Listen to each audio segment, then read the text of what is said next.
आईच्या सगळ्या अंगाला रक्त लागलं होतं। त्यावेळेस माझे पप्पा मला एक शब्द म्हणले की तुझी आई गेली असं मला वाटतंय।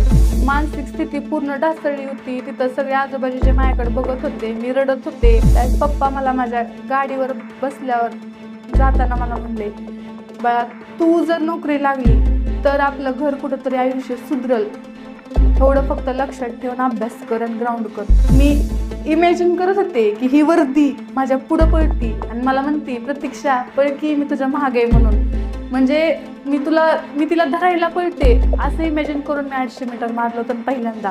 आणि 800 मारताना अक्षरशः मी रडत होते रडत। एकतर माझं ग्राउंड 8 दिवस बंद होतं, त्यात प्लस मला माझी आई आठवायची, फक्त आई आठवायची। माझी 12-12, 1-1, 2-2, 3-3, 4-4 वाजेपर्यंत डोळे फोडलेले आहेत माझे। तेव्हा जाऊन कुठं मला एक वर्दी भेटली। वर्दी म्हणजे खरंच वाघाचं कातड आहे। आपल्या आई पप्पाचा चेहरा फक्त आपल्या डोळ्यासमोर ठेवा। ज्या मैदानात तुमच्या हरण्याची चर्चा झाली त्याच मैदानात तुमच्या जिंकण्याची चर्चा झाली पाहिजे, फक्त एवढंच कष्ट करायचंय।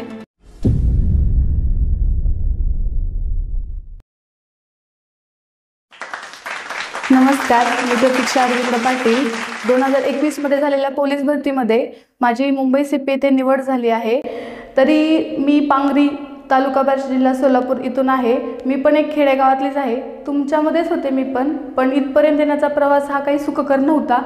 तसं बघायला गेलं तर सगळ्यांचं स्वप्न असतं की अंगावर फक्त वर्दी पाहिजे आणि त्या वर्दीसाठी काहीही करायला सगळेजण तयार असतात, त्यातलीच मी पण एक होते। हा प्रवास सुरू झाला म्हणजे पहिला माझं शिक्षणाबद्दल सांगते मी असं काही जास्त रिच फॅमिलीमधून नाही आहे। माझं शिक्षण हे गावाकडेच झालं। कॉलेजला फक्त मी बाहेर गेले, म्हणजे मिडल क्लास फॅमिली त्याच्यातूनच मी बिलॉंग करते। माझं आत्ता आलं सिनियर ज्युनियर KG, तसं नव्हतं। मी माझं म्हणजे पहिल्यांदा मी अंगणवाडीत शिकले, नंतर शिक्षण माझं मराठी शाळेत झालं आणि 1ली ते 4थी मराठी शाळा, जी प्राथमिक मुलींची शाळा पांगरी येथे झालं। 5वी ते 10वी शिक्षण माझं छत्रपती शाळेमध्ये झालं पांगरीच्याच। 10वी 11वी सायन्स घेतलं होतं, पहिल्यांदा मराठी मीडियममधून शिकले 10वीपर्यंत। 11वी-12वीमध्ये सायन्स घ्यायची हौस खूप होती मला, त्याच्यामुळे मग मी 11वी-12वीमध्ये पप्पांना बोलून शिवाजी कॉलेजला ॲडमिशन घेतलं। तसं तर मला सोनवणे कॉलेजला ॲडमिशन घ्यायचं होतं, पण थोडे मार्क 85.40% पडल्यामुळं मला काय झालं की माझा फर्स्ट लिस्टमध्ये नंबर लागला नाही। पण मला असं कुठंतरी मनात खंत होती की नाही, माझे सगळे भाऊ वगैरे सगळे बार्शीला शिकायला गेले होते 5वीपासून। मनात असं कुठंतरी टोचत होतं की प्रतीक्षा तू पण बाहेर पड, तू पण शिक्षण चालू कर, तू काहीतरी करून दाखव। आणि पहिल्यापासूनच अभ्यास चांगला असल्यामुळे माझे शिक्षक आई-वडील सगळ्यांना माझ्याकडून काही ना काही अपेक्षा होती की तू आयुष्यात काहीतरी करून दाखवलं पाहिजे। तसं बघायला गेलं तर मग पप्पांना बोलले की पप्पा नाही मला पुढं शिकायचं आहे, आणि मला घरच्यांचा पहिल्यापासून फुल सपोर्ट होता। म्हणजे असं कधी म्हणले नाहीत की तू मुलगी आहे किंवा काय। लहानपण तर माझं सगळं मुलांमध्येच गेलं। माझ्या गल्लीत मुली नव्हत्या, त्याच्यामुळे मी मुलांसोबतच खेळायचे। म्हणजे प्रत्येक खेळ, मुलांचे जे खेळ आहेत ते सगळे खेळ मी खेळलेले आहे आणि प्रत्येकामध्ये टॉपच राहिलेले आहे। कधी मला असं कुठली गोष्ट नव्हती की प्रतीक्षा तुला हे जमणार नाही, तू करूनच दाखवलं पाहिजे। ह्या हातखंडा घेऊनच मी पूर्ण माझं करून दाखवायचे। 11वी-12वीला गेले शिवाजी कॉलेजला बार्शीला, पहिला दिवस होता। त्यावेळेस जास्त काय माहीत नव्हतं बार्शीतलं, असं जात होते मी शॉपिंगसाठी। बड्डे असला काय असलं की पप्पा कपडे आणायला किंवा कशाला पण घेऊन जायचे बार्शीला, पण गाडीवर जायचं आणि गाडीवर माघार यायचं, त्याच्यामुळं मला एकही रस्ता रोड काहीही माहीत नव्हतं। पण नंतर माझी चुलती राहत होती तिथंच, मग तिची मुलगी पण तिथं महाराष्ट्राला शाळेत होती, तिथं महाराष्ट्र शाळेत। तर मग तिच्यासोबत पहिला दिवस कॉलेजला गेले। अक्षरशः मी पहिल्याच दिवशी रोड चुकले होते, म्हणजे गावाकडची मुलगी तिथं गेल्यानंतर। तसं म्हणजे पप्पा खूप लाड करायचे, त्याच्यामुळं जायचे मी सारखं, पण रोड माहीत नव्हते। मग 11वी-12वीला तिथे ॲडमिशन घेतलं। एकतर पहिल्यांदा घर सोडून राहिलं होते, त्यामुळं करमत नव्हतं कसलंच। आंटी जवळच राहत होती, जात होते सारखं, पण एकतर 10वीपर्यंत मराठी मीडियममधून शिकले होते, सायन्सचं काही येत नव्हतं जास्त, त्यात करमत नव्हतं। आणि जर शनिवार आला की गावाकडे निघून यायचे मी, त्याच्यामुळं तर त्या अभ्यासाची काय पाक वाट लागल्यासारखीच झाली होती। परत नंतर मग केलं हळूहळू स्टार्ट, मैत्रिणी झाल्या, सगळ्या ओळखी झाल्या। मग तिथून पुढं थोडं अभ्यास करायला लागले। आई पप्पाला सगळे म्हणायचे कशाला शिकवायला लागली, इथंच गावाकडं शिकवायचं, गावातच 11वी-12वी होती तेवढं शिकवायचं, लग्न करून टाकायचं। पण आई पप्पांनी कधी कोणाचं ऐकलं नाही, मला म्हटले तुला शिकायचं आहे शिक. मग गेले 11वी-12वीला, 11वी-12वी तिथं झाली माझी.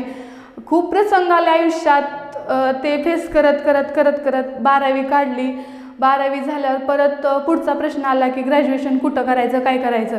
एकच डोक्यात होतं की आता मला इथं नाही राहायचं, मला आता बार्शीत नाही शिकायचं, माझी 12वी झाली, मला बार्शीत नको, मला दुसरं कुठंतरी अजून चांगलं काहीतरी करायचं आहे. मग माझ्या डोक्यात पहिल्यापासून स्वप्न होतं की कुठला तरी अधिकारी काहीतरी बनवून दाखवायचं. मग त्याच्यासाठी MPSCचे क्लासेस बार्शीत लावा म्हटलं, चौकशी केली तर मला काही व्यवस्थित वाटलं नाही. मग नंतर मी त्याचा विचार केला आणि नंतर पप्पाला म्हणलं की पप्पा म्हणलं पुण्यात जायचं म्हणलं तर पुण्यात खूप खर्च होतोय. आणि अगोदर ठरवलं होतं की मी एकतर 11वी-12वीला क्रॉप सायन्स ठेवला होता. मग तिथून ठरवलं होतं की ॲग्री वगैरे काहीतरी करायचं म्हणून. पण अभ्यास व्यवस्थित नव्हता, काही नव्हतं, त्यामुळे CETला पण मार्क कमी पडले. त्याच्यामुळं मग मी तरी पण पप्पा मला म्हणले चल म्हणले ॲडमिशन घेऊ आपण बी फार्मसीला ॲडमिशन घेण्यासाठी आम्ही गेलो खांडवीला. आणि खांडवीला गेलो, तिथं पप्पांच्या ओळखीचे एक जण होते. मग ते काय म्हटले की हां ठीक आहे करू आपण ॲडमिशन. पण तिथं डोनेशन 3.5 लाख भरावं लागत होतं. तेवढं पण पप्पा खर्च उचलायला तयार होते. प्लस राहणं खाणं मेस येऊन जाऊन बार्शीत राहून तिथं येऊन जाऊन करावं लागणार होतं. ते पण पप्पांना मान्य होतं. पण कुठंतरी माझ्या मनाला असं लागलं की प्रतीक्षा तू कुठंतरी चुकते, असं तुला पण वाटलं पाहिजे की तू अभ्यास केला नाही, तुला एवढे मार्क कमी पडले, 3.5 लाख डोनेशन भरून उद्या तुझा भाऊ तुझ्यापेक्षा लहान आहे, त्याला पप्पांनी काय ठेवायचं होतं. मग असं कुठंतरी मनाला लागली ही गोष्ट, म्हणून मग गेले. तरी पण गेले. मग तिथं गेल्यानंतर ते जे पप्पाच्या ओळखीचे होते ते काय म्हटले 5 मिनटं थांबा मी आलोच. आमच्या मागून आलेल्या गाडीत आलेले होते ते ॲडमिशनसाठी लोक, त्यांना ते बोलत उभारले. मी तिथून पप्पाला घेऊन आले. पप्पा म्हणले काय झालं सांग. म्हणलं मी आत्ताच नाही सांगणार, चला म्हणलं गाडीवर, मला नाही ॲडमिशन घ्यायचं. मला एवढं मनाला लागली ना ती गोष्ट की आम्ही आलोय, तुमची ओळख आहे म्हणून आम्ही इथपर्यंत आलोय आणि तुम्ही मला सोडून दुसऱ्या कोणाला तरी बोलताय. ठीक आहे त्यांचं असेल इम्पॉर्टंट, पण आम्ही आलोय कशासाठी, आम्हाला पण ॲडमिशन घ्यायचंच होतं ना. मग पप्पाला म्हटलं मला काय BComला ॲडमिशन घ्यायचंच नाही. मागं माझा छोटा भाऊ होता, त्याच्यामुळे त्याच्या शिक्षणासाठी पण मला पैसे कुठं ना कुठं वाढत होते की 3.5 लाख भरायचे, परत अजून वरचा खर्च हे माझ्याच्याने होणार नव्हतं. मी मुलगी म्हणून एक विचार केला की नको म्हटलं, पप्पांना एवढा त्रास देणं माझ्याच्याने कधीच शक्य नाही. कारण इतके दिवस तर मी कधी म्हणजे पैसे होते पण कधी विचार केला नाही. पप्पांनी पण तेवढं लाडात सांभाळलं म्हणून माझ्या कधी डोक्यात असा विचार आला नाही की पैसे जर नसले आपल्याकडे तर आपण काय करायचं. मग तिथून पुढं आलो घरी. पप्पाला म्हटलं BComला ॲडमिशन घेते म्हटलं मी, आणि मग मला MPSC करायची क्लासेस लावू म्हटलं आपण. तिकडं जे 3.5 लाख भरायचे त्याच्याऐवजी MPSCच्या क्लासला फी भरा, 3 वर्षात ग्रॅज्युएशन होतं म्हटलं, बाहेरून ॲडमिशन घेऊन नाही तर रेग्युलरमध्ये BComला ॲडमिशन टाकते आणि MPSCचा अभ्यास स्टार्ट करते म्हटलं. हे 3 वर्ष हे करत करत MPSC करते म्हटलं, आणि जरी नाहीच क्रॅक झाली तर 1 वर्ष पुढं अजून करून मी सेटल होते म्हटलं. तुम्ही टेन्शन घेऊ नका. आणि त्यांना माझ्यावर पूर्ण विश्वास होता. माझे आई पप्पा मी आत्तापर्यंतच्या शिक्षणात म्हणजे खरंच मला देवाने एवढे आई पप्पा एवढे भारी दिल्यात ना. मी म्हणलं ना मला आत्ता की मला हे नाही हे करायचं आहे, ठीक आहे बाळा तू कर, आम्ही तुझ्या पाठीमागे आहेत. कधीच मला आत्तापर्यंत असं झालं नाही की हे नको, हे क्षेत्र चांगलं नाही, असं नाही तसं नाही. तू करणार आहेस ना तूच कर मग. आणि मग नंतर ना BComला ॲडमिशन घ्यायला आलो. शिवाजी कॉलेजच्या तिथं BPSUला केला, तिथले फॉर्म संपले होते. मग मी असंच ट्राय करत करत करत माझी एक मैत्रीण म्हणली की सोलापूरला MPSCचे क्लासेस चांगले आहेत म्हणून. मग सोलापूरला MPSCच्या क्लासेससाठी मग चौकशी केली मी. ठीक आहे बोलले चांगले आहेत क्लासेस म्हणून. मग ॲडमिशन घ्यायचं होतं. मग BComला घेऊ का कशाला घेऊ, फक्त क्लासेससाठी तर राहणं मला परवडणारं नव्हतं. मग घेतलं ॲडमिशन. कॉलेजला फोन केला, त्यांना विचारलं मी बी फार्मसीसाठी. आणि कॉलेजला ॲडमिशन घ्यायला गेल्यानंतर मला कळालं की मला BComला ॲडमिशन भेटतंय, ते पण नाईट कॉलेजला. म्हटलं ठीक आहे जाऊ द्या म्हटलं, नाईट तर नाईट म्हटलं, दिवसभर अभ्यासाला टाईम भेटेल किंवा काय होईल. मग तिथून घेतलं ॲडमिशन. आयुष्यात म्हणजे मला आठवत नाही मी सोलापूरला कधी गेलते, पण पहिल्यांदा तर ॲडमिशनला मी माझ्या भावाला घेऊन गेलं, ते मावस भावाला. मग त्यावेळेस गेले, कॉलेज बघितलं, मग अर्ज वगैरे लिहून दिला, ॲडमिशन झालं. काहीतरी 5,000 फी होती, पण ते पण ठीक होतं. पण माझ्या हॉस्टेलची फी वगैरे सगळं मिळून माझ्या महिन्याला 8-9 हजार चालले. मग मला कुठंतरी वाईट वाटायला लागलं की नाही प्रतीक्षा तू चुकतेस. आणि क्लासेस वगैरे जाऊन 1-2 बघितलं तर मला काही व्यवस्थित वाटलं नाही. मग मी पप्पांना बोलले की ठीक आहे म्हटलं, आता काय बोलू शकत नव्हते, माझीच मनमर्जी केली होती मी. मग तिथून पुढं झालं, कॉलेजला स्टार्ट झालं. परत लॉकडाऊन पडलं. लॉकडाऊनच्या अगोदर काय झालं की माझी तेव्हाच 12वी झाली होती, मी फर्स्ट इयरला सोलापूरला गेले होते. संगमेश्वर कॉलेजला माझं ग्रॅज्युएशन झालं आहे BCom. तर तिथं मग 12वी झाल्या कॉलेजमध्ये चर्चा सुरू झाली की बाबा 12वी नंतर पोलीस भरतीचे फॉर्म सुटल्यात, पोलीस भरतीचे फॉर्म सुटल्यात. मग मी काय एवढं लक्ष दिलं नाही. मग पप्पांना एकदा विचारलं, पप्पा म्हणलं भरू का फॉर्म, म्हणलं काय होतं एकदा देऊन बघते. पप्पा मला म्हणले तू पहिल्याच प्रयत्नात होणार, लिहून देतो म्हणले. मग मी म्हटलं बरं देते म्हणलं पप्पा म्हणलं. मग पप्पा म्हणले तू इथपर्यंत जाताना तुला ह्या पायऱ्या तर चढाव्याच लागणार आहेत, मग तू इथूनच सुरुवात कर म्हणजे तू इथं जाशील. म्हणून मी सुरुवात खालून केली, म्हणजे मला इथून इथपर्यंत जायचं आहे, कारण ते माझ्या पप्पांचं आणि सगळ्यांचं स्वप्न आहे. मग त्याच्यासाठी मी पहिली स्टेज आत्ता माझी मी क्लिअर केलेली आहे. मग तिथून पुढं लास्ट डेट होती फॉर्म भरायची. मला त्या दिवशी समजलं की आज लास्ट डेट आहे. रात्री 8 वाजता कॉलेजमधून येऊन मी फॉर्म भरला. माझ्याकडे काही पैसे नव्हते, पप्पांना सांगितलं, पप्पांनी ऑनलाईन पैसे पाठवून दिले. मग तेव्हा फॉर्म भरला. कुठला अभ्यास आणि कुठलं काय असंच भरायचं म्हणून भरला होता फॉर्म. मग नंतर लॉकडाऊन पडलं, घरी आले आणि नेमकं फर्स्ट सेमिस्टरचे पेपर चालू होणार त्यावेळेसच सेकंड सेमिस्टरच्या का फर्स्ट सेमिस्टरच्या वेळेसच लॉकडाऊन पडलं. मग नंतर घरी आले निवांत खाऊन पिऊन झोपायचे, अभ्यासाचं काय नाही. मग नंतर कॉलेजचं चालू झालं. मग आमच्या शेजारीचे काका राहत होते, मग त्यांना असं बोलले की, आणि नंतर अजून चर्चा चालू झाली की पोलीस भरती आता होणार आहे म्हणून. फॉर्म तर भरला होता, पण मग पप्पाला म्हणलं इथं काय अकॅडमी चांगलं नाहीत, म्हणलं मला पुण्याला शिकायला जायचं आहे, म्हणलं पुण्याला अकॅडमी लावायची. पप्पा म्हणले बरं. मग आत्याचा मुलगा आला होता, त्याच्याकडं पिकअप होतं. मग पिकअपमध्ये आपलं गादी बिदी सगळं जेवढं लागते आहे नाही तेवढं. फ्लॅट बघितला, फ्लॅटला काहीतरी 5,500 भाडं होतं. म्हणजे माझा भाऊ आणि मी असं 2 जण राहायचं ठरलं होतं तिथं. मग ते काका काय बोलले की तू एवढा कशाला आई पप्पांना खर्चात घालती म्हणले, बार्शीत सोय आहे तर कशाला जाती एवढ्या लांब म्हणले. मग परत बार्शीला इथून खरी माझ्या जीवनाचं स्ट्रगल चालू झालं. आत्तापर्यंत ते भोपळ्यात बी खुशाल म्हणतात अशी होते मी, पण इथून पुढचा प्रवास म्हणजे मी आयुष्यात असला प्रवास कधीच म्हणजे कुणावरच वेळ येऊ नये असं झालं. लहानपणापासून कधी पैशाची चणचण पप्पांनी कधीच भासू दिली नाही. म्हणजे प्रत्येक गोष्ट पाहिजे म्हणलं की ते हजर असणारच. पप्पांनी माझे एवढं स्ट्रगल केलं आहे. माझ्या आयुष्यातलं रोल मॉडेल माझे पप्पा आहेत. आई पप्पांनी माझ्यासाठी एवढं केलं आहे ना की मी आयुष्यात म्हणजे कुठल्या जन्मी मी ते फेडू शकत नाही. ज्या दिवशी मला अकॅडमीला सोडायला झाले त्या दिवशी माझ्या आईचा ॲक्सिडेंट झाला. म्हणजे असं सांगू शकत नाही मी. म्हणजे जायचं काय होतं तर मला अकॅडमीला सोडायचं होतं, प्लस माझा मोबाईल खराब झाला होता आणि आईला चल म्हणलं का तर म्हणलं तू आली की पप्पा मला भारी मोबाईल घेतील जरा, म्हणून आईला चल म्हणले. आणि घारीपुरीच्या पुढं गेलं की आई पडली गाडीवरून मागं. नशीब माझी सॅक तिच्यात होती. आईच्या सगळ्या अंगाला रक्त लागलं होतं आणि तिचा साडी परक सगळी टायरात गुंडाळी गेली होती. मी पप्पा आणि आई 3 जण गाडीवर होतो. पप्पांना तर असं सुचत नव्हतं की नेमकं काय करावं.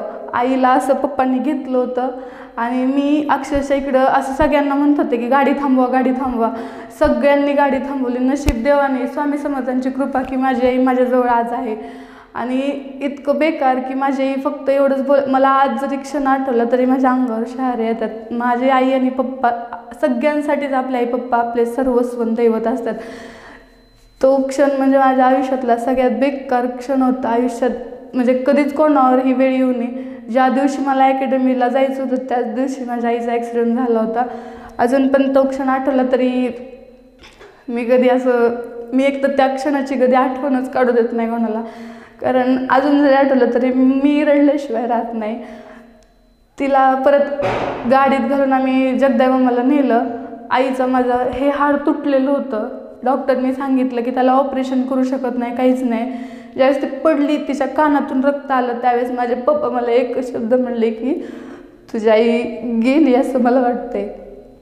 म्हणजे तिला पण अजून आम्ही सांगितली नाही ही गोष्ट. भाऊ नव्हता माझ्यासोबत. माझा फोन एकतर बंद पडला होता. भावाचा मोबाईल घेऊन आलो होतो. कसं सगळ्यांना कॉन्टॅक्ट करून तिथे गेलो. तो म्हणजे पप्पा मला अजून पण म्हणतात तू एवढी स्ट्रॉंग आहे ना. मी घाबरलो होतो तुझ्या आईचा ॲक्सिडेंट झाला तेव्हा, पण तू सगळ्यांना धीर दिलास म्हणतात. आणि एकतर कोरोना होता त्याच्यामुळं दवाखान्यात कोणाला अलाउड नव्हतं. माझ्या आईजवळ मी थांबले. आठवडाभर मी दवाखान्यात माझ्या आईबरोबर होते आणि मग तिथून पप्पा कधीतरी यायचे आणि मला डब्बा पण कोण देत नव्हतं, तर मग मी तिथं वडापाव किंवा काही पण खायचे. पण आईला हॉटेलमधून आईला पण जास्त काय खायचं नव्हतं. आईला भूक लागली तर मी रात्री 10-10 वाजता नारळ पाणी भेटते का, कुठं काय भेटते का ह्याच्यासाठी फिरायचे. त्यावेळेस कोणीच साथ दिली नाही एवढी. मग ती एवढा काळ बेकार होता ना, तेवढं होऊन पण आम्ही आलो आठवड्याने घरी. पण परत लॉकडाऊन जरा स्थिर होत चाललं. मग एक 10-15 दिवस गेले. माझ्या आईचा हात गळ्यात होता, तरी पण आई मला म्हणली तू अकॅडमीला जा म्हणली, भरती सुटली. मी म्हणलं नको. म्हणलं आई घरी स्वयंपाक कोण करणार आहे, घरी एकतर भाऊ होता, पप्पा होते, आई होती, आईला लागलेलं, आईला उठता बसता येत नव्हतं, हात पण तिचा नीटनेटका काम करत नव्हता, इथून तुटलं होतं त्यामुळे हात पूर्ण गळ्यात होता, तिला कपडे सुद्धा घालता येत नव्हते स्वतःला. तिने मला एवढं मोटिवेट केलं की नाही म्हणले तू अकॅडमीला जायचं आणि फक्त माझ्यासाठी पोलीस होऊन दाखवायचं. ते शब्द अजून पण कानात घुमतात. मग तेव्हा अकॅडमी जॉईन केली. सरांचे कॉल यायचे की मॅडम तुम्ही कसं काय आला नाहीत अजून. मी बार्शीतील श्री अकॅडमी येथे पहिल्यांदा अकॅडमी जॉईन केली होती.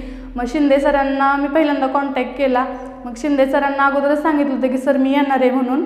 मग नंतर सरांनी मला कॉल केला की मॅडम तुम्ही कसं काय आलं नाहीत. तर सरांना मग मी त्यावेळेस सांगितलं की सर म्हटलं माझ्या आईचा ॲक्सिडेंट झाला आहे, म्हटलं मी येऊ शकत नाही आत्ताच, एक 10-15 दिवस तरी लागतील. मग मला माहीत नाही सरांना खरं वाटलं की खोटं वाटलं, कारण मला 1-2 वेळेस सरांनी विचारलं त्यावेळेस मग मी पुढं ढकलत होते थोडं जायचं, कारण थोडं पैशाचं पण असतंच ना माणसाचं. एकदा मुलं मोठी व्हायला लागली की जरा असते तंगी. तर मग त्यावेळेस मग आईने माझ्या हात गळ्यात ठेवून मला अकॅडमीला पाठवलं. त्यावेळेस घरात अन्न होतं खायला, पण करायला कोण नव्हतं, कोणीही साथ दिली नाही त्यावेळेस. एकतर कोरोना त्यामुळे कोण येत नव्हतं. एक परटीन मावशी होत्या, त्या रोज धुणं धुवायच्या आणि कपडे भांडे घासून जायच्या. मला आईने नंतर सांगितले की त्यांनी पैसे पण घेतले नाहीत. म्हणजे माणूस की कुठं कामाला येते, आपले नाही पण परके पण कामाला येतात आपल्या. मग त्यावेळेस इतकं बेकार कंडिशन. मी फक्त अकॅडमीला गेले, कधी काही माहीत नव्हतं. मग चालू झाली रनिंग वगैरे सगळं चालू झालं. इतका त्रास व्हायला लागला. मग घरी पण सांगू शकना. त्यावेळेस आमचं घर जुनं पडलं होतं, त्याच घरात आम्ही होतो. मग नवीन घर बांधायचं म्हणून आम्ही दुसरीकडे शिफ्ट झालो. त्या पडलेल्या घरात माझी आई राहिली, माझे भाऊ, माझा पप्पा, सगळे आम्ही राहत होतो. पडलं ते अचानक, घर जुनं होतं त्याच्यामुळे ते पडलं. नंतर आम्ही दुसऱ्या घरात शिफ्ट झालो. आम्हाला घर बांधायचं होतं, पण आमची आई म्हणायची घराचं बसून भांडवल असते, तुम्हाला राहायला आहे ना आत्ता सध्या, तुमचं शिक्षण महत्त्वाचं आहे, तुमचं शिक्षण होऊ द्या मग आपण घराचं बघू. आमच्या पप्पांनी घर घेतलं होतं, पण त्या माणसाने फसवलं. थोडक्यात 20 लाखाचं घर घेतलेलं, त्याच्यात पण पप्पाला फसवलं. तरी पण पप्पा आमचे कधी आमच्यासमोर असं मान खाली घालून कधीच बसले नाहीत, कधीच नाराज. तर मला आयुष्यात मी माझ्या पप्पांना अजून नाराज बघितलेलं नाही. किती आयुष्यात धोंडे आल्या, किती काही झालं, पण माझे पप्पा जाऊ दे, काय असते त्याला, एवढंच जीवन आहे, पैसा आज आहे तर उद्या नाही, पैसा आहे म्हणजे सगळं असं काही नसतं, असं म्हणून चालायचे. पप्पांनी मला प्रत्येक वेळी मोटिवेट केले, प्रत्येक वेळी. मग त्यावेळेस नंतर अकॅडमी जॉईन केली आणि तो 2019चा फॉर्म भरलेला, त्याची भरती 2020 का 21मध्ये झाली. मग त्यावेळेस पहिलाच माझ्या पहिल्या घासाला खडा लागतात म्हणतात ना, त्याचप्रमाणे माझ्या पहिल्या घासाला खडा लागला सोलापूरला. त्यावेळेस 3 फॉर्म भरायचे अलाउड होते. सोलापूरला फॉर्म भरला होता, एक पुणे लोहमार्ग आणि एक औरंगाबाद जेल. सोलापूरचा फॉर्म माझा रिजेक्ट झाला, EWSला जागा नसल्यामुळं. एवढी रडत होते ना मी, एवढी रडत होते ना, म्हणजे सरांजवळ पण रडले, अकॅडमीत, लायब्ररीत, सगळीकडे रडत होते. कारण पप्पा मला म्हणले तर तू होणारच. मला अकॅडमी जॉईन करून 2-3 महिने पण झाले नव्हते, नीटनेटकं मला काहीच माहीत नव्हतं त्यातलं. पण तरी पण मग मी म्हणलं जाऊ द्या म्हणलं. मग तिथून 3 महिन्याचा गॅप पडला, पुणे लोहमार्गाचा पेपर आला. देव पण परीक्षा बघताना किती बघतो बघा एखाद्याची. पहिला फॉर्म तर रिजेक्ट झाला होता, तिथून 3 महिन्यांनी पुणे लोहमार्गाचा पेपर होणार होता. पुणे लोहमार्गाच्या पेपरला गेले आणि आधार कार्डवरचा फोटो लहानपणीचा असल्यामुळं मला घेतच नव्हते आतमध्ये. 1 तास मला आतमध्ये घेतलं नाही. मी तिथं एवढी रडत होते. पप्पाला फोन केला, पप्पाला म्हणलं काही पण करा, पण म्हणलं मला पेपर द्यायचा आहेच म्हणलं.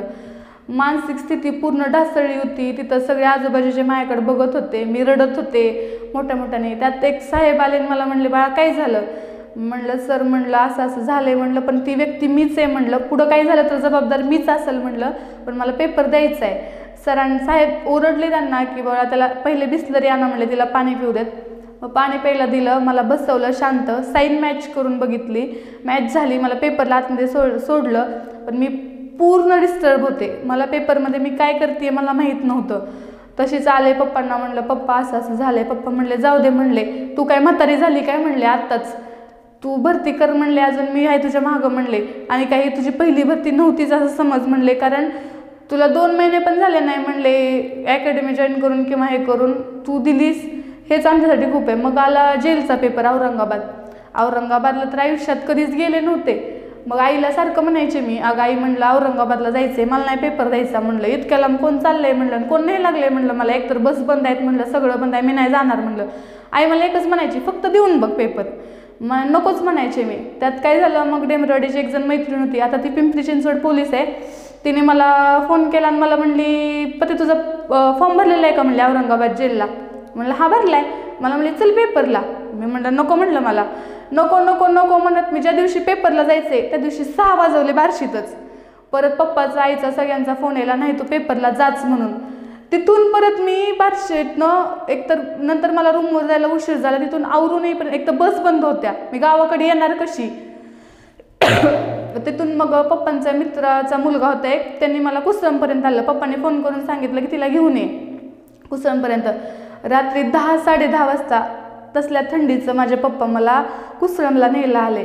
अक्षरशः लटलट कापत होते. म्हणजे त्यावेळेस विचार आला की एक बाप आपल्या लेकरासाठी काही काही करू शकतो. त्यावेळेस पण मला एवढं भारी वाटलं ना. मग नंतर पप्पा घेऊन आले, गेले सकाळी पेपर बिपर दिला व्यवस्थित एकदम. 3-4 महिने झाला अभ्यासाची तर बोंबच वाजली होती. म्हणलं जसं जाईल तसं जाईल, म्हणलं आहे घरच्याची इच्छा, चला म्हणलं. म्हणून देऊन आल्या स्कोर चेक केला दुसऱ्या दिवशी, मला 83 मार्क पडले होते. 2 महिन्यात अजून मी काय करायचं होतं, म्हणजे अभ्यास न करता 2 महिने अकॅडमी करून 3 महिन्याचा गॅप पडला होता. तेव्हा पेपर दिला होता मी, का तर माझं पूर्ण असं कॉन्सन्ट्रेशन गेलं होतं भरतीवरचं. मग दिलं, 83 मार्क पडले. पप्पा मला म्हणले क्वालिफाय तू फिजिकलला. म्हणलं पप्पा काय माहिती आहे, म्हणलं पप्पा म्हणले एवढे मार्क काही कमी नाहीत, म्हणले तू होणार. मग आली नंतर फिजिकलची डेट वगैरे आली. मग फिजिकलला 100 मीटर चांगलंच होतं. गोळ्याचं विशेष म्हणजे माझं ज्या दिवशी मी पहिल्यांदा अकॅडमीत गेले, दीक्षित सरांनी मला गोळा टाकून दाखवला पहिला. दुसरा म्हणजे मी जो पहिला माझा गोळा हातात घेतला तो मी आउट ऑफच टाकून दाखवला. माझ्याकडे अजून तो व्हिडिओ आहे. माझा नवीन मोबाईल घेतला त्यातला पहिला व्हिडिओ माझा पहिला गोळ्याचा आहे, तो पण आउट ऑफच आहे. म्हणजे तो पण क्षण मी त्या दिवशी आई पप्पांना व्हिडिओ टाकून व्हिडिओ कॉल करून गोळा दाखवत होते मी आउट ऑफ टाकते म्हणून. एक कुतूहलच असतं ना, नवीन क्षेत्रात आपण गेलोय आणि त्या गोष्टीसाठी आपल्याला एवढे मार्क मिळणार आहेत आणि ते पहिल्याच दिवशी आपले फिक्स मार्क झालेत, म्हणलं तो आनंद काय असेल. मग त्या दिवशी लय खुश होते मी. परत नंतर फिजिकल दिलं, 35 मार्काचं फिजिकल पडलं. दोन्हीची मिळून 118-19 काय तर टोटल झाली होती माझी. तर मग विचारलं सरांना बसेल का, तर सर म्हणले बसलात तर काटावर बसचाल म्हणले. मग रिझल्ट काय 2-3 महिन्याने लागला. परत मी तर आशा सोडूनच दिली होती, वाटत होतं पण एक आशा सोडून दिली होती. आणि एक सांगायचं राहिलं, आईचा ॲक्सिडेंट झाल्यानंतर परत पप्पा मला अकॅडमीला सोडायला आलते. त्यावेळेस पप्पा मला माझ्या गाडीवर बसल्यावर जाताना मला म्हणले, बाळा तू जर नोकरी लागली तर आपलं घर कुठंतरी आयुष्य सुधरल, एवढं फक्त लक्षात ठेवून अभ्यास कर आणि ग्राउंड कर. जे सगळे बोलतात की पोरीला शिकवतात तिच्याकडून होणार नाही, ही फक्त शब्द खोटा ठरव आणि एवढ्यासाठीच कष्ट कर. तुझ्या आईने आज हात गळ्यात असताना आम्हाला खायला प्यायला नसताना तुझ्या आईने तुला इथं पाठवले, ह्याचं काहीतरी चीज झालं पाहिजे, एवढं फक्त लक्षात ठेव. एवढं लक्षात ठेवून मी माझ्या अकॅडमीला गेले होते. नंतर तो रिझल्ट लागला, तिथून पुढं विषय सोडला मी तो. नंतर पुन्हा बॅच लावली, पुन्हा अभ्यास सुरू केला, पुन्हा ग्राउंड सुरू केलं. आणि एक सांगायचं राहिलं की ज्या वेळेस मी 800 मीटर पळत होते, माझ्याच्याने होत नव्हतं, सिरियसली माझ्याकडून 800 मीटर होत नव्हतं. मला एक राऊंड मारायचं म्हणलं तरी मी असं करायचे, मला अक्षरशः चक्कर येत होती. आणि 2 राऊंड ते पण नॉनस्टॉप. मग पहिल्यांदा टाईम काढला त्यावेळेस 5.5 मिनिटं आला होता. म्हणजे मुलांना जे आउट ऑफ आहे त्याचं म्हणजे मला 0 मार्क पडणार होते 800ला, तरी पण मी एवढ्यात खुश की मी 2 राऊंड नॉनस्टॉप मारल्यात. मग परत टेस्ट व्हायला लागल्या. एकदा असंच ठरवलं, आईला म्हणलं आई मला काहीच कळलं नाही, म्हणलं मी आले ह्या क्षेत्रात, म्हणलं सगळं खरं आहे, म्हणलं लहानपणापासून इच्छा पण होती, म्हणलं सगळं खरं आहे, म्हणलं गोळा जाते, म्हणलं 100 मीटर मी मारते, म्हणलं पण 800च्या तिथंच गाडी जाऊन थांबती, म्हणलं माझी. तर आई मला म्हणली तू काही पण कर, फक्त कॉन्सन्ट्रेट कर, विस्कळीत होऊ देऊ नको तुझं.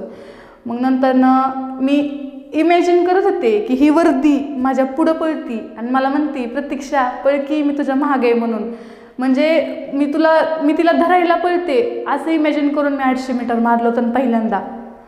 त्यावेळेस माझा 3:20 का काहीतरी टायमिंग आला होता.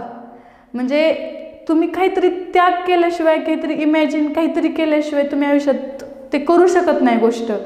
मग अशी इमॅजिन केलं की वर्दी पुढं पळती आणि मी तिच्या मागं पळते तिला धरायला, तू फक्त माझीच आहे, मी तुझ्याकडे यायला लागले म्हणून. मी आई पप्पाला सुद्धा सांगितलं मी आज मारलं म्हणलं, आणि ते विचार करून मारलं. आई पप्पाला सुद्धा म्हणजे असं कुतूहल वाटायला लागलं की नाही माझ्या पोरीने केले. नंतर थोडं आई माझी परत आजारी पडली.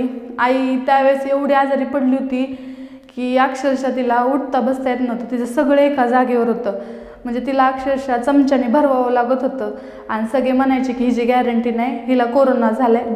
डबल ज्यावेळेस लॉकडाऊन पडलं त्यावेळेस मग माझ्या आईजवळ कोणच नव्हतं. मी, पप्पा, आई आणि भाऊ एवढे 4 जणच असायचो आम्ही घरी. मग पप्पा पण येऊन तोंड पाडून जरा का होईना आईच्या उशाला बसायचे, भाऊ बसायचा, मी बसायचे. पण आम्ही रडलो तर आई हार मानल. आई मला एवढंच म्हणायची की माझं काय आता खरं नाही.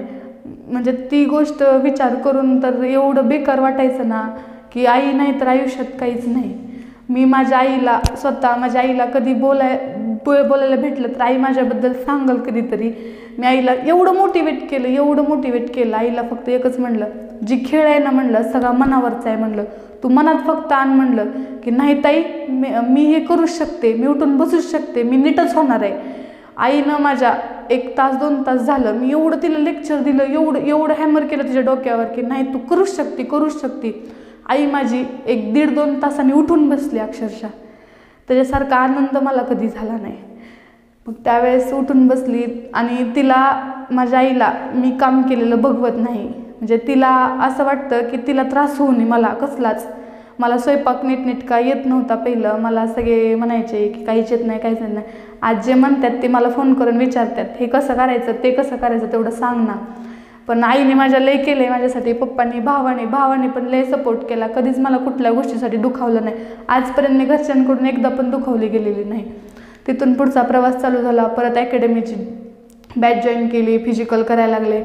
अकॅडमीत फिजिकल करताना थोडी दीक्षित सरांची भीती वाटायची, त्याच्यामुळं मग मी फिजिकलची अकॅडमी चेंज केली, शिवराजला लावली. तिथं पण 1 महिनाभर अगोदर गेले असेल मी भरतीच्या, कारण फिजिकलसाठी मग भीती वाटायला लागली थोडीफार. आणि नेमकं फिजिकलच्या टायमिंगला मी आजारी पडले.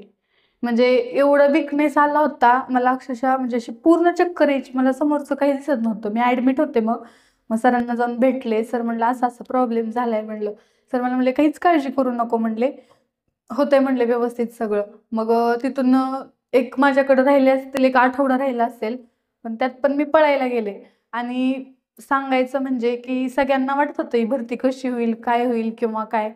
आणि अभ्यास करताना तर कधी कोणाला जास्त दिसत नव्हते. आणि फिजिकलचं सांगायचं म्हटलं म्हणजे मला एवढा त्रास का होत होता फिजिकलसाठी, एकतर मला उन्हाळीचा त्रास होत होता, त्यामुळं उन्हामुळं मी फिजिकल जास्त करणं, आणि धुळीची ॲलर्जी होती मला, त्याच्यामुळं मी थोडी जरी धुळीत गेले तरी मला शिंका यायची आणि मी आजारी पडायचे. तो एक पॉईंट होता. परत मला उन्हाळीचा त्रास होता, नाकातून ब्लड यायचं मला उन्हात गेलं तरी. आणि मी नंतर स्वतःला एवढं खंबीर बनवलं की नाही तुला काही पण होते तू करायचंच. मला सगळे म्हणायचे तू फिजिकल कधी करती. जेव्हा शिवराज लावायची होती त्याच्या अगोदर आणि दीक्षित सरांकडं जात नव्हतं त्यावेळेस, त्या मधल्या पिरियडमध्ये मी डिफेन्समध्ये जात होते अकॅडमीमध्ये, तिथं फक्त मुलंच होती, आम्ही 2-3 मुली होतो. त्यावेळेस पहाटे 5ला मी ग्राउंडवर हजर असायचे. तिथून ग्राउंड करून सगळे यायच्यात मी रूमवर असायचे. आणि नंतर दुपारी 3 वाजता मी आणि माझी एक मैत्रीण नंदिनी म्हणून आम्ही 2घी जणी दुपारी 3 वाजता 3च्या उन्हात फिजिकल करायचो. पूर्ण अप्पर घातलेलं असायचं, इथपर्यंत मास्क लावलेला असायचं, का तर धुळीची ॲलर्जी होती, उन्हाचा त्रास होते. उन्हाळ्यात माझं फिजिकल करून अक्षरशः बूट घालून पाय नाचल्यासारखे झाले होते. त्या परिस्थितीतून मी फिजिकल केलं. आणि नंतर गणितासाठी म्हटलं थोडं रेफर करावं म्हणून कोळी सरांकडे बॅच लावली होती मी, कोळी सरांकडं. मग कोळी सरांकडे गेले, सरांना म्हटलं सर असं म्हणलं मला भरती व्हायचंच आहे म्हणलं, असं तसं. कुणी पण असू द्या भरती करणारा विद्यार्थी कोणाला ना कोणाला विचारतच असतो, मी होईल का, मी होईल का. पहिल्या दिवशी बसले, सर म्हटले क्लासला बसा, आणि माझं उत्तर ऐकून किंवा माझं अभ्यास बघून सरांनी मला थांबवून घेतलं. सर मला म्हणले, मॅडम तुम्ही 100% भरती होताय म्हणले, अभ्यास जब्बर आहे म्हणले तुमचा, तुम्ही असंच करत राहा. आतापर्यंत मी कुठं पण जाऊ द्या, मी माझं 100% करते. माझी एखादी गोष्ट आपण ठरवलं ना मनापासून करायची, तुम्ही फुल कॉन्सन्ट्रेट करा. तिथं जर कॉन्सन्ट्रेट केलं ना, ती आहे अशी आपल्या डोक्यात उमटली जाते. ती काही पण असू द्या, काही पण कुठली पण गोष्ट. मला एकतर आपलं जी के सगळ्यांना माहिती आहे, जी के काही एक विषय नसतो. जी पण कधी 5वी पासून म्हणा किंवा लहानपणापासून मला GSची अजिबात आवड नव्हती. गणित बुद्धिमत्ता म्हटलं सगळ्यात पहिल्यांदा हातवरी असणार, पण GS म्हटलं की असं तोंड व्हायचं मास्तर GS. पण नाही, तिथून पुढं मग वाघमारे सर भेटले. वाघमारे सरांनी फुल सपोर्ट केला GS साठी. सरांच्या क्लासला जाऊन बसायचे. कुठला पण प्रश्न विचार द्या, आलं की उत्तर फेकलेलं आहेच. कुठला पण प्रश्न विचारला की उत्तर सांगायला रेडी असलीच पाहिजे. आणि अभ्यास करते ना GSचं. आता हे झालं म्हणजे इथपर्यंत आले मी. माझी लेखी ग्राउंड झालं होतं माझं 10 मार्चला. त्यावेळेस पहिल्यांदा आयुष्यात मुंबईला गेले होते मी. माझ्या मनी ध्यानी कधीच कुठंच नव्हतं की मी मुंबईलाच गेले नव्हते कधी. मला वाटलं पण नव्हतं की मी मुंबईला फॉर्म करेल. पण एकच फॉर्म भरायचा होता म्हणून, आणि विशेष म्हणजे माझा एकच फॉर्म होता आणि तो पण मुंबईला होता. पहिल्यांदा ग्राउंडला जायचं, भीती वाटायला लागली, कसं जायचं, काय करायचं. इतक्याला मुंबईला कधी गेले नाही, काय नाही. आणि एक माझं आहे की मला आई पप्पांना त्रास द्यायला अजिबात आवडत नाही. ज्या मुली करतात ना आता लहान असल्यासारखं, कुठं पण जाताना आई तर सोबत पाहिजे, पप्पाच पाहिजे, भाऊ पाहिजे. माझं असं कधीच नव्हतं बरं का. म्हणजे मला पप्पांना आणि आईला तर कधीच त्रास देऊ वाटत नव्हता. त्यामुळे मग आई पप्पा काय म्हणले, आत्याचा मुलगा आहे. माझ्या ह्या प्रवासात सगळ्या माझ्या आत्याने एकले सपोर्ट केला. आत्याची मुलगी, आत्याचा मुलगा, आत्याच्या घरच्यांनी सगळ्यांनी फुल सपोर्ट केलाय मला. त्याच्यामुळं म्हणजे प्रत्येक गोष्टीत मोटिवेट करणं म्हणा, हे करणं ते करणं, तुला तुझ्या पप्पांसाठी करायचंय, असं कर तसं कर. आत्याची मुलगी, आत्याचा मुलगा यांनी, आत्याचा मुलगा आत्तापर्यंत माझ्यासाठी 3-4 वेळेस मुंबईला आलाय त्याची स्वतःची गाडी घेऊन. माझा भाऊ, मी आणि आत्याचा मुलगा, मला त्यावेळेस पण ग्राउंडला तो घेऊन आला. आम्ही त्याच्या बायकोच्या घरी थांबलो होतो. आत्याच्या मुलाची बायको तिथलीच आहे मुंबईची, तिथं थांबलो होतो. मग दुसऱ्या म्हणजे ज्या दिवशी ग्राउंड होतं त्या दिवशी निघालो आम्ही दुपारी. रात्री 8 वाजता मी ग्राउंडवर पोहोचले होते आणि तिथं 8 वाजता झोपले. भरतीच्या मुलांचं स्ट्रगल ना एवढं आहे ना, वास्ट आहे ना, म्हणजे जेवढं सांगल तेवढं कमी आहे. तिथं पोहोचलो 8 वाजता. मी दुपारी काही खाल्लं नव्हतं, तशीच गेले. 8 वाजता गेले तर लगेच घ्यायला चालू केलं होतं. मग लगेच आतमध्ये सोडलं, ह्यांना बाय वगैरे केलं, हे गेले निघून घरी झोपायला. मला म्हणलं होतं काय खायचं का, मी काहीच घेतलं नाही, फक्त नारळ पाणी घेतलं होतं. गेलो आतमध्ये, रांगेत बसलो. आम्हाला झोपायला जवळजवळ 11 वाजल्या होत्या. झोपलो, त्यात कुठं झोप येते, इकडून मच्छर चाव, तिकडून मच्छर चाव, पोरींचा कालवा, फोन वगैरे सगळं चालू होतं. रात्री 1:30 वाजता लाईनला लागले होते मी वॉशरूमसाठी. जवळजवळ 4-4:30ला माझा नंबर आला वॉशरूमसाठी. मी 3ऱ्याच डिटेलमध्ये होते म्हणून लवकर एवढा वेळ वॉशरूमसाठी उभारले होते. आणि मग तिथून त्या लाईनमधनं आले. परत नंतर लगेच डिटेल पाडायला चालू केला. मी 3ऱ्या डिटेलमध्ये होते. जवळजवळ 6-6:30 वाजता माझं फिजिकल सगळं संपलं होतं. पहिल्यांदा त्यांनी 100 मीटर घेतलं. 100 मीटरमध्ये फुल कॉन्फिडन्सनं गेले होते. म्हणलं अगोदर स्वामी, माझी एक गोष्ट आहे की मी कुठल्या पण कामाची सुरुवात करताना म्हणजे स्वामींचं नामस्मरण करते म्हणजे करते. मी असं सांगत नाही, पण माझ्या आयुष्यात ज्या गोष्टी घरच्यांना पण कधी सांगू शकले नाही, त्या सगळ्या स्वामींना सांगत होते मी. एक मित्र म्हणा किंवा काय, तुम्ही जसं म्हणजे ऑदर सगळे असे करतात ना, फोन करून, हॅलो अगं आज असं झालं तसं झालं. मी स्वामींच्या डोळ्यासमोर, स्वामी आज माझ्यासोबत असं झालं, स्वामी आज असं झालं. म्हणजे पूर्ण दिवसभराची दिनचर्या मी माझ्या स्वामींना सांगते. आणि स्वामींना उठल्या सकाळी धन्यवाद करते, झोपताना पण की तुम्ही आजचा मला दिवस दाखवलात. संध्याकाळी झोपताना की स्वामी आजचा दिवस गेला, उद्याचा पण दिवस दिसू द्यात म्हणून. आणि मग नंतर 100 मीटर झालं. 100 मीटरचा टायमिंग तर समजणार, लगेच 100 पळे. एक तर 60 मुलींची डिटेल होती, त्यात मी 60वी होते. गेल्या लगेचच मला 800ला सगळ्यांना उभं केलं. 60 मुली सोडत होत्या. दम पण भरलेला गेला नव्हता तोपर्यंत 800ला उभं केलं. आणि मी एक करत होते की संत्री होती माझ्याजवळ. मी प्रत्येक इव्हेंट झाला की संत्री खात होते. आयुष्यात पोरींना एवढ्या 800 मारल्या उलट्या झालत्या. पहिल्यांदा त्या दिवशी मला एवढा उलट्याचा त्रास झाला. 800 मारलं आणि मला असं वाटतच नव्हतं मी पळले म्हणून. मी स्वामी आणि 800 मारताना अक्षरशः मी रडत होते. एकतर माझं ग्राउंड 8 दिवस बंद होतं, त्यात प्लस मला माझी आई आठवायची, फक्त आई आठवायची मला. आईचा तो हात असा गळ्यात असलेला, फक्त फक्त आईचा हात आठवत होता. मला पहिल्या राऊंड मारला की जसं वाटायला लागलं, नको नको प्लीज नको, असं असं वाटायचं. परत नंतर ना दुसऱ्या राऊंडला, बाळा बाळा अशी हाक येत होती का ना, ताई तू पळ, ताई तू पळ. माझी आई मला ताई म्हणते. मी ते आठवत होते की आई मला पाठीमागनं आवाज येते, ताई पळ, लास्टच आयुष्यात 800 मारायचे ग, पळ.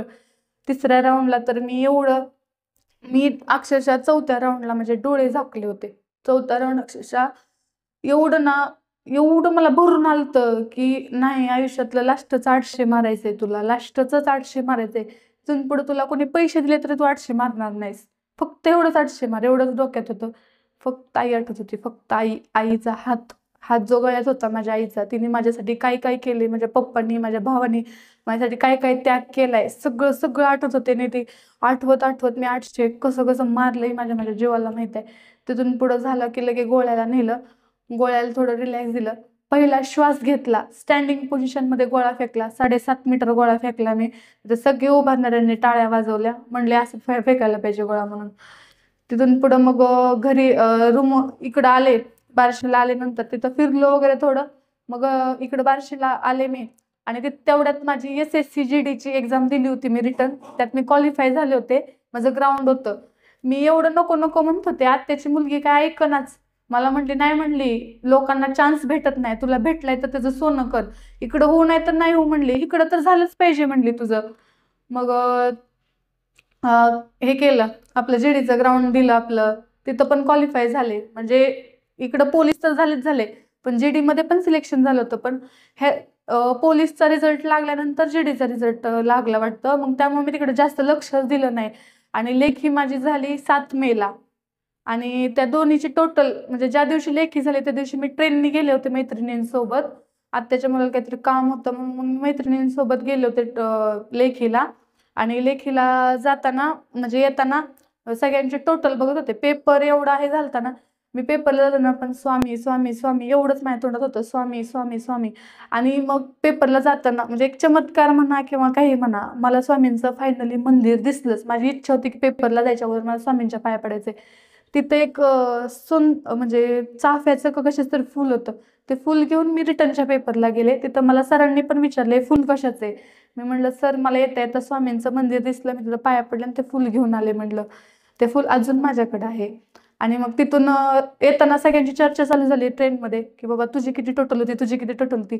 मला विचारायला लागले, माझी काही हिंमतच नाही. मी तिथं रेल्वे स्टेशनवर रडायला लागले, पप्पा पेपर लय अवघड गेलाय. म्हटलं मला माझी काही गॅरंटी नाही. पप्पा मला पहिल्यांदाच म्हणले होते, म्हणजे ह्या भरतीचं ग्राउंड पण दिलं नव्हतं, काहीच नव्हतं. मला म्हणले लेखीला 70+, इकडं 35+, तू पोलीस होणार आहे. अशी करून टोटल काढली 74. इकडं इकडे 39, ग्राउंडला 39 आले होते आणि इकडं 74 मार्क होते. 113 मार्क झाले माझे. आणि सगळे तिथले पोरं बिरं सगळे तू पोलीस झाली म्हणून सगळ्यांनी डिक्लेअर केलं. बार्शीत यायच्या अगोदर सगळ्यांना माहीत झालं की माझी एवढी टोटल झाली म्हणून. मी कष्ट करताना कधी असं म्हणले नाही की मी लईच करते, मी जास्तच करते, मी आज लईच केलंय किंवा काय, असं कधीच म्हणले नाही. मी कधी पण करताना एवढंच ठरवायचे की नाही प्रतीक्षा, तू 0 केलंयस, तुझं काहीच झालेलं नाही, आज तुझा अभ्यास नाही, काय नाही काय नाही, तू 0 आहेस एवढं समजायचे. आणि मला पप्पांनी पण सांगितलेलं, तुझं कॉम्पिटिशन बाकीच्या इतर मुलींशी नाहीये, तुझं कॉम्पिटिशन फक्त त्या 150 मार्कासोबत आहे. असं मुलगा मुलगी तर असणारच की ज्याला 150 पैकी 150 मार्क पडणार. म्हणून माझ्या डोक्यात एकच फक्त फिट की तुझं कॉम्पिटिशन कोणाशी आहे, तर फक्त 150 मार्काशी. ग्राउंडला 50 पैकी 50 घेणारीच मुलगी तुझी कॉम्पिटिशनला आहे, आणि लेखीला 100 पैकी 100. त्याच्यामुळं मी कधी स्वतःला असं समजवलं नाही की तू जास्त करते किंवा काय करते. आणि भरती करणाऱ्यांसाठी थोडंसं सांगते की फक्त संगत गुण चांगला ठेवा. संगत गुण जर चांगला असेल तर तुमच्या आयुष्यात तुम्ही खूप पुढे जाऊ शकता. माझ्या वाट्याला जे आलंय ते तुमच्या वाट्याला कधी येऊ नये. माझं फिजिकलच्या अगोदर ॲक्सिडेंट पण झाला होता, मी ती गोष्ट सांगितली नाही, पण ॲक्सिडेंट पण झाला होता. माझ्या पायाला इथे लागलं होतं, तरी पण मी पळत होते. मी एक्सक्यूज दिली नाहीत लाईफमध्ये कधीच माझ्या. सगळ्यांना वाटायचं कधी करते काय करते. रात्री 12-12, 1-1, 2-2, 3-3, 4-4 वाजेपर्यंत मी डोळे फोडलेले आहेत माझे. तेव्हा जाऊन कुठं मला एक वर्दी भेटली. वर्दी म्हणजे खरंच वाघाचं कातडे. तुम्ही 4 चौकात 100 माणसं नाही, 1000 माणसं असू देत, आणि त्या माणसांकडं कोण आहे, डॉक्टर असो कोण असो, आपल्याला ओळखायला येतं का, ते फॉर्मलमध्ये असतात. तुम्ही फक्त वर्दी घालून जावा, त्यावेळेस फक्त लोकांच्या नजरा फक्त अशा ताट म्हणून तुमच्याकडे असतील, अरे तो पोलीस आहे म्हणून. पोलिसाचं जगणं काही सोपं नाही. तुम्ही बोलताय पोलिसांना, पण ज्यावेळेस तुम्ही ते कराल ना त्यावेळेस तुम्हाला समजेल. आणि ज्यावेळेस 800-1600 मारताय ना, कसं आईचं दूध आठवते ते कळणारच तुम्हाला. ज्यावेळेस एवढ्या एका मार्कासाठी तुमचं काहीतरी होतंय, तुम्ही काय करताय, एखाद्याचं ऐकलं की हे पुस्तक घे, ते पुस्तक घे, हे आण, ते आण, असलं कधीच करू नका. स्वतःवर कॉन्फिडन्स ठेवा. तुम्हाला वाटतंय ना, विचारा. ज्या व्यक्तीवर विश्वास आहे त्याला विचारा. मी माझ्या आयुष्यात लहान असू मोठं असू कोणी पण असू, मी सगळ्यांकडून सजेशन घेत राहिले. मी कधीच असं म्हटलं नाही की हे लहान आहे मोठं आहे ह्याला कसं विचारावं काय. माझ्या पप्पांनी तर मला इतकी मदत केली ना अभ्यासात. गणित तर माझ्या पप्पांचं परफेक्टच आहे. कधी पण काही पण विचारत मला उत्तर आलेलं असायचंच. त्यामुळे मुली पण मला म्हणायच्या, तुमच्या खानदानाला एखाद्या वेळेस गणिताची देणगी बिनगी असेल. सगळ्यांचं आमच्यात परफेक्ट आहे गणित पण. आणि अभ्यास करताना क्वेश्चन पेपर ॲनालिसिस एकदम महत्त्वाचं आहे. GSचा अभ्यास करताना तुम्ही एखादा प्रश्न घेतला, ते प्रश्न तेवढ्या पुरताच मर्यादित राहू दे नका. उदाहरणार्थ भारताचे राष्ट्रपती कोण, तुम्ही फक्त त्याचं उत्तर नका हुडकू. त्याचं कलम काय, किती राष्ट्रपती होऊन गेले, किती मेल झाले, किती फिमेल झाले, पदानुसार कितवं आहे, व्यक्तीनुसार कितवं आहे, राष्ट्रपती पद कुठून आलं, त्याचा उगम, त्याचा म्हणजे पूर्ण त्याचा चिरफाडच करून टाका. इथं राष्ट्रपती शब्द लिहिलाय ना, त्या अख्ख्या पानावर त्याचीच माहिती पाहिजे फक्त 1 लाईनमध्ये. माझ्या नोट्स मी स्वतः काढलेल्या आहेत. मला असं खूप जण म्हणले की तू नोट्स दिल्या नाहीत म्हणून मी भरती झालं नाही म्हणून. म्हणजे मी माझ्या नोट्स स्वतःच्या काढत होते. आणि जे डोळे मिटून बघितलेले स्वप्न असतात ना, ते सकाळ झाली की मिटून जातात, पण उघड्या डोळ्यांनी बघितलेले स्वप्न सत्यात उतरल्याशिवाय राहत नाहीत. त्याच्यामुळे आपले स्वप्न नेहमी आपल्या डोळ्यासमोर असावी. आणि एक करा, आपल्या आई पप्पाचा चेहरा फक्त आपल्या डोळ्यासमोर ठेवा. ज्या मैदानात तुमच्या हारण्याची चर्चा झाली त्याच मैदानात तुमच्या जिंकण्याची चर्चा झाली पाहिजे. फक्त एवढंच कष्ट करायचंय आणि फक्त आपल्या स्वतःसाठी ना आपल्या आई पप्पासाठी करायचं, एवढं लक्षात ठेवा. आणि ह्याच्या पलीकडे मी तुम्हाला काही सांगू शकत नाही, कारण ती तुमची इच्छा आहे की तुम्ही 24 तास कॉल चालू ठेवणार, अभ्यास करणार, ग्राउंड करणार का काय करणार. कारण पोलीस भरती करणाऱ्या मुलांचं स्ट्रगल हे पोलीस भरती करणाऱ्यांनाच माहिती, कसं कुठं काय दुखतंय करतंय. त्याच्यामुळं एवढं लक्षात ठेवायचंय की कष्टाला पर्याय नाही, फक्त कष्ट करा. आणि ग्रो मोशनचं मी धन्यवाद मानते की त्यांनी माझी संघर्ष यात्रा इथं मांडण्यास मला सहकार्य केलं, त्याबद्दल धन्यवाद. जय हिंद. हा व्हिडिओ आपल्याला कसा वाटला ते आम्हाला कमेंट बॉक्समध्ये कळवा आणि आपल्या मित्रांबरोबर शेअर करायला विसरू नका.